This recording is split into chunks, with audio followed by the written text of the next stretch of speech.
अब बस इससे ज़्यादा मैं बर्दाश्त नहीं कर सकता। एक पति के संयम और बर्दाश्त की कहानी। राजीव की शादी एक सुंदर सी लड़की से 5 साल पहले हुई थी, लेकिन उसे हमेशा लगता था कि वह उसे धोखा दे रही है, क्योंकि उसकी पत्नी के कुछ व्यवहार बहुत ही संदिग्ध थे। वह फ़ोन पर चैटिंग करते समय लगातार हंसती और मुस्कुराती रहती थी।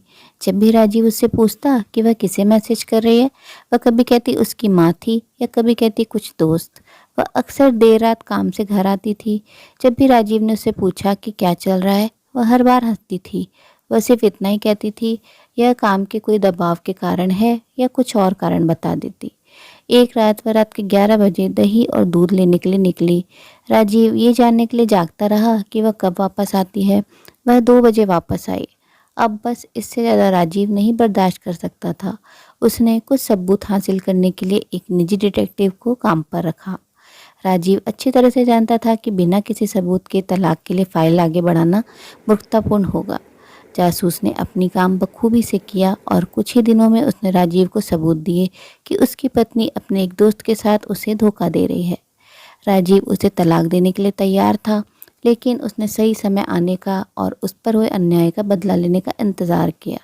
उसकी पत्नी का जन्मदिन कुछ ही हफ्तों में था। राजीव ने उससे पूछा कि वह अपने जन्मदिन पर क्या चाहती है। उसने राजीव से कहा वह अपने जन्मदिन पर काम करने में व्यस्त होगी। उसने राजीव से अपने दोस्तों के साथ छुट्टी पर जाने के लिए कहा, क्योंकि वह उस सप्ताह के दौरान बहुत व्यस्त होगी।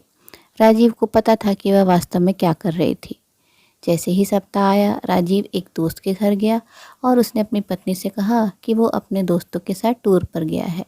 राजीव ने वहाँ से उसकी पत्नी की माँ, बहन, पिता और कुछ दोस्तों को बुलाया और उसने उनसे कहा कि वो उसके जन्मदिन पर उसे एक बड़ा सरप्राइज़ देना चाहता है। राजीव ने उनसे कहा कि हम उसे सरप्राइज़ देने के लिए उसके कमरे में घुसेंगे। सुबह का समय था। घड़ी का समय 7:15 था। राजीव अपने अपार्टमेंट के ठीक बाहर सभी से मिला। वो सब लिफ्ट में गए। वो अब कुल मिलाकर 7 से 8 लोग थे। उसकी पत्नी की माँ के हाथ में जन्मदिन का केक था। उसके पिता के पास शैंपेन की बोतल थी। उसकी बहन के पास फूलों का गुलदस्ता था। उसके सभी दोस्तों के पास उसके लिए कुछ उपहार थे। किसी को अंदाज़ा नहीं था कि क्या होने वाला है। राजीव ने सभी को जितना हो सके शांत रहने के लिए कहा। राजीव ने दूसरी चाबी से अपार्टमेंट का दरवाज़ा खोला जो उसके पास थी। वो सभी राजीव की पत्नी को सरप्राइज़ देने के लिए बेडरूम में घुसे और वहाँ वह दूसरे आदमी के साथ चैन से सो रही थी।